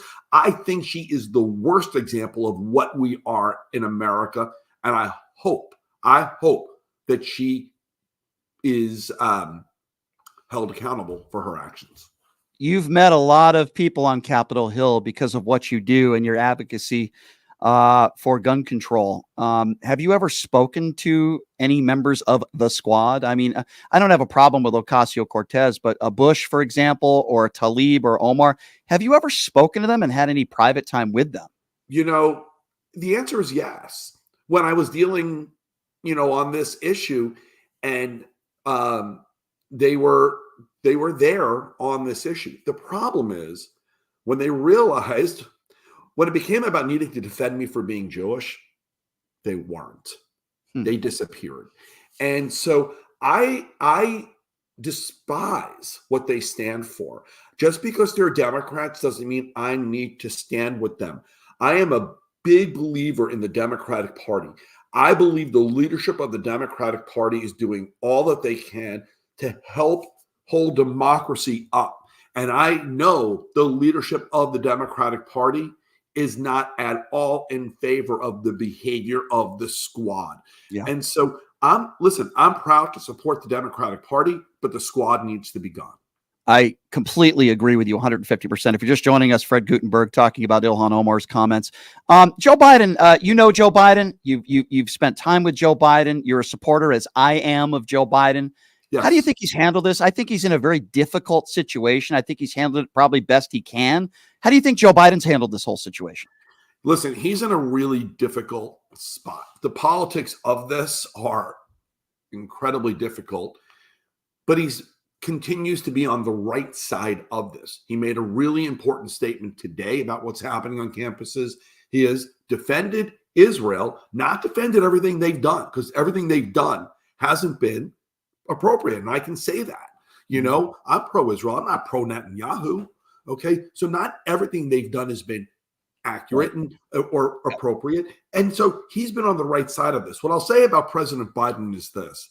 Every time I worry he's not doing enough, I realize he has far more patience and understanding of history than I do, because in the end, he always seems to land in the right place with issues like this. I'm not patient. I don't have the knowledge of history that he does. I trust his approach. I know Anthony Blinken is doing everything he can on the national and international stage. We have 6 months until an election. Yeah. We got to get this right. A couple more quick questions and then we'll let you go. I wanted to, your video went viral, the video of you and Brett Kavanaugh where you reach out your hand and he doesn't shake your hand. You've talked about that time and time again. You've talked about that on this show. But, Brett Kavanaugh and some of these Supreme Court justices are the reasons why what took place in Arizona. Luckily, they repealed that abortion, that crazy bill from in the 1800s. We saw what happened in Alabama. What do you make of that? I mean, you were there when Brett Kavanaugh was getting sworn in, right? You were there. What do you make of what the Supreme Court justices on the far right have done in overturning Roe versus Wade? And what is going on in this country when it comes to the issue of abortion? Listen, they're doing exactly what we feared they would do. When Brett Kavanaugh wouldn't shake my hand, it was because I introduced myself as Fred Guttenberg, father of Jamie Guttenberg, who was murdered in Parkland. He couldn't deal with the idea of gun violence because he knew where he stood on these issues. And we've already seen that on the court. I think, having sat in the Supreme Court and listened to some of these hearings, in the questioning and in the tone of those on the far right, you can see their disdain for democracy. You can see their disdain for freedom.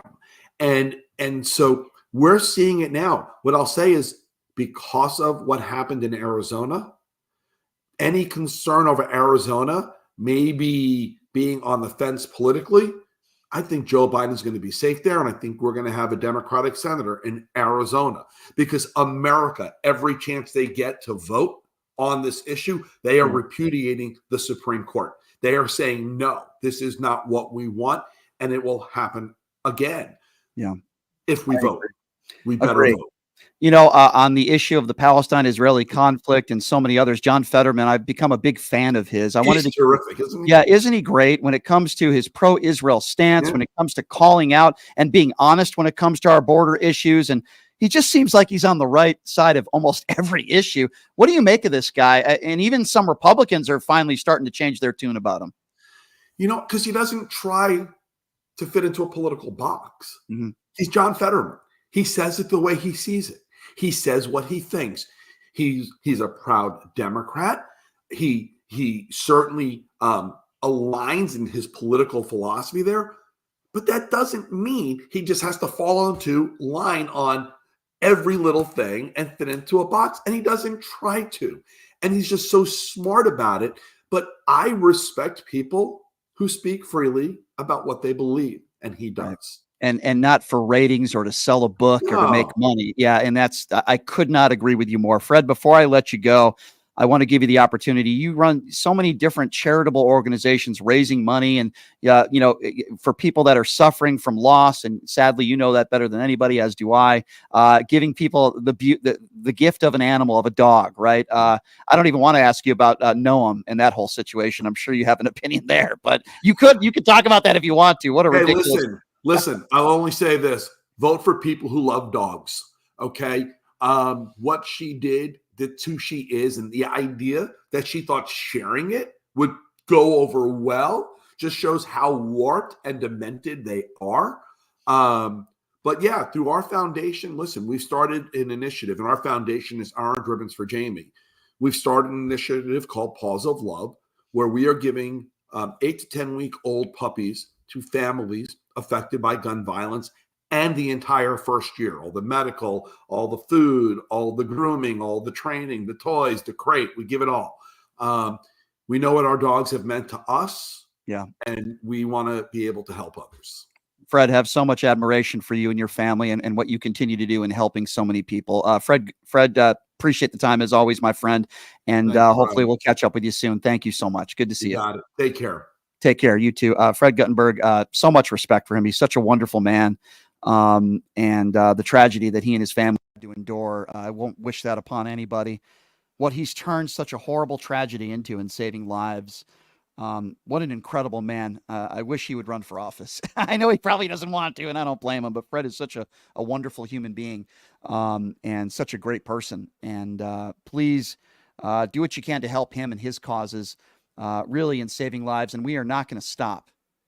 Me, Fred, when it comes to gun violence, when it comes to calling out bad people for the sake of doing good, I will certainly continue to do that. I want to tell you guys about my good friends at Jackson's Bar and Grill, located at Flamingo and Jones. Wonderful gaming bar. The Pass the Puck contest during Vegas Golden Knights games. We're going to talk about that game coming up.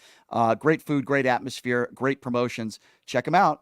Jackson's Bar and Grill, located at Flamingo and Jones, and tell them I sent you. I also want to send people to my YouTube page, which is at PTL Radio Show. Please check that out. The Occupy Democrats page, where you can subscribe there as well. It's only $5 a month. So here's what we are going to do, ladies and gentlemen. We are going to take a quick break. And when we come back, LeBron James is a guy that talks about social issues a lot. Most of the time, I think he's on the right side. But a lot of people now are saying, is he done? Is LeBron James, has he played his last NBA basketball game? Is he going to retire? I'm going to talk about that when we come back. And, of course, the Stanley Cup playoffs and the Vegas Golden Knights and why Vegas Golden Knights fans should be extremely concerned after what I saw last night. We'll talk about that, and we'll take a quick break, and we'll be back here in about 90 seconds to wrap up the show and then get into this LeBron conversation. You're listening to Pushing the Limits right here on KSHP. Hey, everybody, are you struggling to find a pizza place that reminds you of Brooklyn? That true blue New York style pie? Well, worry no more. Stallone's Italian Eatery Pizza is a knockout. We're located at 467 East Silverado Ranch Boulevard, just off of Premium Road, half a mile east of South Point Casino, just minutes from the Las Vegas Strip. Come by and grab a slice of pie. Plus, check out our Brooklyn-inspired Italian cuisine. Our sandwiches are super. Hero, that is. Because why be a sub when you can be a hero? Stallone's Italian Eatery is here to serve you phenomenal food, Vegas. Forget about it. Who would have thought there'd be so many kids playing ice hockey in the desert? Jake Helps Hockey Foundation and the Las Vegas Ice Warriors, founded by Gina Yusufzai 8 years ago, made it possible for families who can't afford the equipment and food. Donate today at www.hockeyforkids.org and help us continue making a difference. Join us in supporting Jake Helps Hockey Foundation and the Las Vegas Ice Warriors, where every kid gets a shot at the starting line. Just a reminder, our website is www.hockeyforkids.org. My name is Hunter Kane, and I'm talking with you for a call to action for our veterans in Clark County. Who is Hunter Kane? Well, I'm a decorated combat veteran, veteran community leader, and candidate for Clark County Commission. You know, no veteran has served on the commission in nearly 30 years, which is why our veteran homelessness, unemployment, and suicide rates are out of control. So here's the call to action. June 11th, vote veteran, vote Kane for Clark County. Let's rally behind someone who's been in the trenches, who knows the sacrifices, and who's committed to making a real difference. Join the campaign by searching Elect Hunter Kane on social media or go to www.electhunterkane.com. Did you know that 99% of air conditioning issues start with airflow issues? Well, guess what? Pioneer Air has your back. They've been operating for 20 years in the industry within the Las Vegas area, large enough to handle all your air conditioning and heating needs, but small enough to know your first name. Pioneer Air focuses on preventative care, much like wellness checks for humans. They believe in wellness checks for air conditioning and heating systems to extend the life of the system you own. So what are you waiting for? Schedule your wellness check with Pioneer Air today. The number to call is 702-831-4840. Here's the best news. Mention this ad and you'll receive 10% off. Call Pioneer Air today. 702-831-4840. That number again, 702-831-4840. Residents of Las Vegas Ward 5, are you ready for a brighter future? I would like to introduce myself, Dr. Erica Smith, your people's choice for City Council. With a vision for progress and the fortitude to make it happen, I'm committed to moving us forward. I am not just a candidate, I am a fighter for you. With myself on the City Council, you can expect a real change and a community that thrives. Vote for Dr. Erica Smith because together we're building a better tomorrow. To learn more about me and my campaign, go to www.ericaforlasvegas.com or by the Vote Dr. Smith Committee.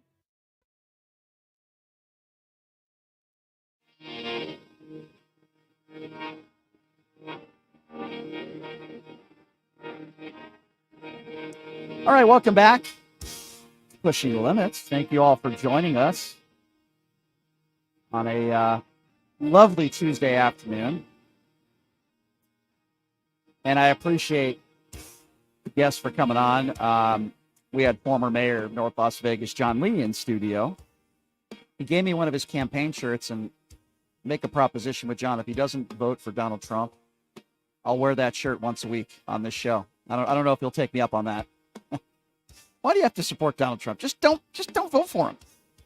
Oh, it's frustrating. Anyway, appreciate John Lee coming in. And also appreciate Fred Gutenberg for joining us on the show as well. And I have so much admiration for Fred, such a good man, and what he's had to endure with his family. Can't even imagine, but he's done so many wonderful things in the name of his daughter, who sadly was murdered in the Parkland school shooting. All right, so due to a lot of politics, a lot of news, and we're obviously going to be giving you guys full coverage of the hush money trial. What day is it today? I don't even know. But we have new people on the stand. We'll give you a rundown of that tomorrow and full coverage of that. So the Lakers season is over. If those of you that don't maybe follow basketball as much as I do, LeBron James, I don't know if I'd call him a controversial figure. He said some things that I don't always agree with, but he's on the right side of social justice and history there, which I appreciate. LeBron James is probably, arguably, the most recognizable athlete on the planet. I think we all could agree on that. But he ran into a buzzsaw with the Denver Nuggets. Denver Nuggets and Murray and Jokic. I mean, they have a wonderful team, and they're very well coached. And the Lakers put up a good fight yesterday. But they lost. They took a game at home, and then they lost on the road yesterday. And now the question arises where LeBron James is pushing 40 years old. You wouldn't believe it by looking at his body and looking at the way he plays the game of basketball. He takes care of himself, takes care of his body. But the question now is, well, two questions, really. Number one, was that his last game as a Laker? Number two, was that his last game as an NBA basketball player? I'm going to say no. I don't know if he returns as an LA Laker. That I don't know. But what I do believe is that he will be playing NBA basketball somewhere next year. Where that is, I don't know. That's my personal opinion. I don't think it's over with. He was asked in the press conference if he played his last game. Did that, come to his mind? And he wouldn't answer the question. So obviously it has. He has a game plan. He knows what he's going to do. He's going to be in Las Vegas in a couple months, representing the USA for USA Basketball in preparation for the Olympics. So basketball-wise, he's going to be probably resting up over the course of the next few months, and he will be here in Vegas, and I'm sure he will be asked that question again. So that is something that we will continue to discuss, but I think Darvin Ham should probably lose his job. I don't think Anthony Davis, he's a warrior underneath the basket, but he was outplayed by Jokic. And I think a big issue with the LA Lakers is at the guard position. Reeves is dramatically improved, and he's a great player. But D'Angelo Russell has been extremely inconsistent. So the Lakers are going to look very different next year. Now, whether that's with LeBron James or without LeBron James, I don't know. We'll have to wait and see there. I don't know. But the NBA playoffs have been phenomenal, been great. I'm sticking with my guns, as I said, for lack of a better term. As I've said all year, the best team in the West is the Denver Nuggets. The best team in the East is the Boston Celtics. And the Boston Celtics, to me, are the team that is going to win it all. The Boston Celtics, to me, are the best team in the NBA. And I think they're going to be coming away with the trophy at the end of the year. So that's my personal opinion there. I think the Boston Celtics are the team to beat. And I believe the Boston Celtics are going to come away with the NBA championship. On another side note, I did go to the Vegas Golden Knights game last night. And I knew that the Knights, or at least I assumed that the Knights would come out and play better at the start of the game. And they did. For the first period, they should have been up 2 or 3-0 at the end of the first period. Instead, they end up on what is a fluke goal. And at the end of the first period, the score is tied at 1-1. I can tell you right now, in watching the game last night, they put out so much energy to start the game, and even to start the second period. They exerted so much energy physically that it looks like they wore out a little bit. They looked tired towards, I would say, the second half of the game yesterday. They looked really tired. And they ended up losing to the Dallas Stars, and now it's a 3-game series instead of a 7-game series. And the next 3 games, if it does go 7, the next 3 games will be played in Dallas. So I think the Vegas Golden Knights are in trouble. I do. I think they're in trouble. Last night they had an opportunity to put clamp on the series and go up 3-1, and now all of a sudden it's 2-2 headed back to Dallas. I think the Vegas Golden Knights are in a lot of trouble. So I do talk about these political issues when it involves sports on this show all the time. And I'm going to talk about it here. Most of the country, like myself, agrees that if you're born a man, transition to a woman, you should not be competing against other women on the playing field. I've always had that opinion. And there are certain people on the left, particularly, that would disagree with me on that. Most Democrats agree, if you're born a man, transition to a woman, you shouldn't be competing against other women. I think the whole Leah Thomas situation was a complete embarrassment. Here's someone who identifies as a woman. When Leah Thomas was swimming at the collegiate level as a man, was not even ranked top 400 in the country. Then all of a sudden competes as a woman, identifying as a woman, and all of a sudden Leah Thomas is the best female swimmer in the country. Ladies and gentlemen, that's wrong. That's wrong. And this isn't just about fairness. It's about the safety of women on the playing field. I am all for the LGBTQ community. I think anybody who listens to this show knows that. I support transgenders. Live your life the way you want to live it. I support you. I'm going to treat you fair, and I'm going to treat you as an equal, because that's the way you deserve to be treated. However, there are advantages that men have over women physically, in this case, especially when it comes to sports. It's not fair. It's not fair to those that are born women competing against those that were born men, regardless of the way you identify yourself. This is wrong. And there are extreme cases on the far left where people would disagree with me on this, and I'm sorry, you're just wrong. I do not believe that if you're born a man, transition to a woman, whether you had the surgery or not, that you should be allowed to compete against other women at the elementary level, at the junior high level, at the high school level, at the college level, and certainly not at the professional level. So if you disagree with me, answer this question for me. Why are there not transgender men competing in professional sports? Why are there not transgender men competing against other men at the college level or the high school level? Well, I'll tell you why. Because they don't have an advantage and they wouldn't be able to compete physically. If you are a transgender man, go ahead and try to compete with men. I have no problem with that at all. It's not happening in this country. So we need to be pragmatic about this, and we need to be honest about it. I want to call out discrimination. This is not discrimination. If you're born a man, transition to a woman, you shouldn't be allowed to compete against other women.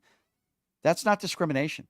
I want you to be treated fairly. I want you to live your life. I want you to be happy. I will call you ma'am. I will call you sir, ma'am. I will be respectful to you. If you're going to come into a bakery and want a cake to be made, whatever the case may be, I don't want you to be discriminated against. But this is just wrong on so many different levels, and it's unfair, and it's quite frankly dangerous. Now, luckily, there's not many transgender athletes that were born men transition to women that are competing. There are some. I don't agree with it, but there's not many. Thank goodness. But this nonsense, and that's what this is nonsense. It just has to stop. It's not fair, and it just has to stop. And, listen, on the other side of the coin, there is a group of people that have been discriminated against for many, many years. And when I listen to morons out there, and that's what Candace Owens is, she's a moron. These people like the Matt Walshes and the Candace Owens and the Leo Terrells and the Charlie Kirks, they're all opportunists. And they say things on social media so that they can get paid to make speeches and sell their books that I would use as toilet paper. These are not good people.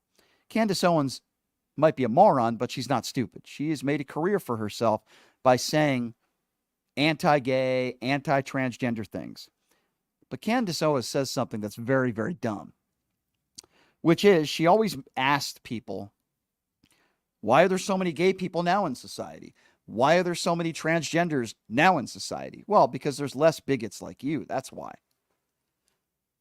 There are many people that were very uncomfortable being in their bodies and they wanted to be the other gender for a very long time. But the reason why they didn't have the surgery or the reason why they didn't identify as another gender is because they were in fear. They were in fear as them being attacked. And it's still happening, but not at the same level, luckily, it was 10 years ago, 20 years ago, 30 years ago. There are less bigots out there in the world now. It's more socially acceptable now than it was 10 or 20 years ago. That's why there are more transgenders that are out there in society now. That's why there are more people that are out there in society now that are comfortable being who they are and expressing themselves, because there are less bigots out there in society. That's why. But yet there are people like Candace Owens. Yes, she's a bigot. Charlie Kirk's of the world. Leo Terrell's of the world. Leo Terrell is the biggest fraud of them all. Listen, he used to do my show. He won't do it now because he has a contract with Fox News. Leo Terrell is a fraud. It's not Leo 2.0. It's Leo, I'm a fraud.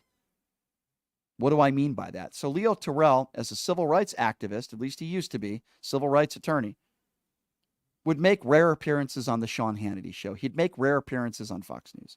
And then he said to himself, geez, how do I get to make more appearances with Sean Hannity? How do I get a larger platform and get more followers? And Leo Terrell sold his soul.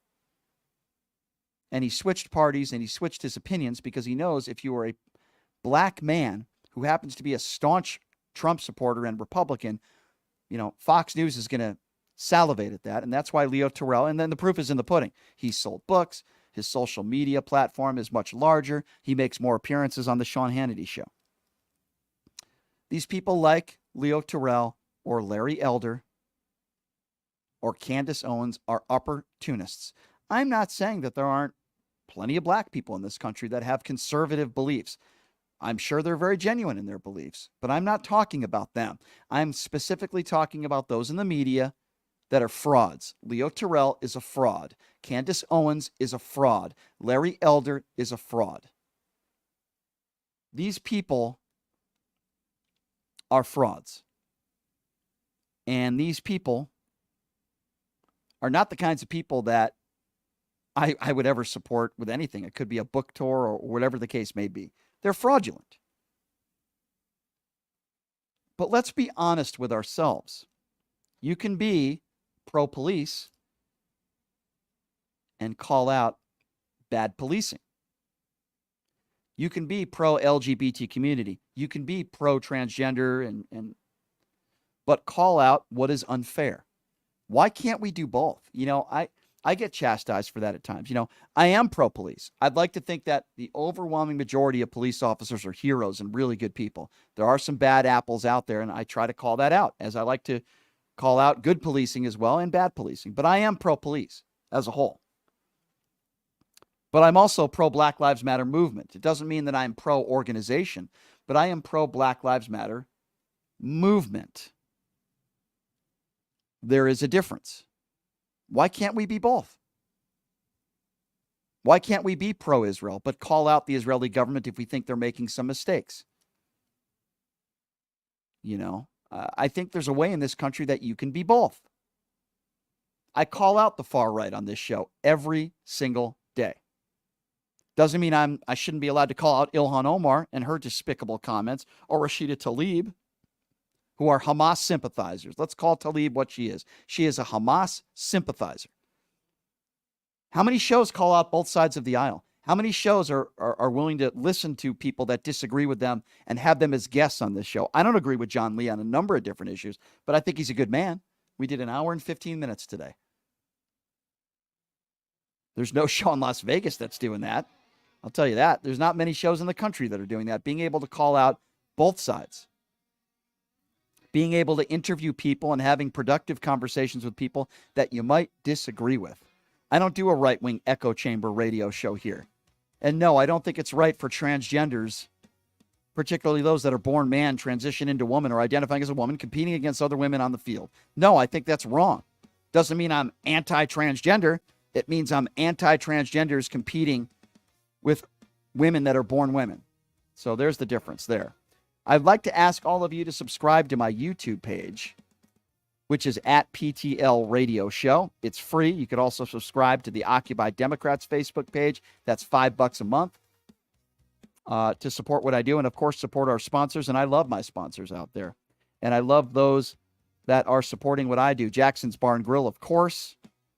And, of course, there's many of other companies that support what I do. Pioneer Air certainly is one of them. Erica Smith, who I certainly support. Hunter Kane, who's going to be coming in studio tomorrow, who I certainly support. And Eva Chase, of course, is another one. So please support our sponsors, and they support what we do. And if you like what I do, then please support them. Thank you for joining us, everybody. Hunter Kane's going to be joining us in studio tomorrow. We'll give you a rundown on Donald Trump, hush money, trial day. I don't know if I've lost track of what day it is, ladies and gentlemen, but we'll certainly be covering that for you as well. And I appreciate all of you for joining us on Pushing the Limits. We'll see you tomorrow, same time, same place. Have a great day, everybody.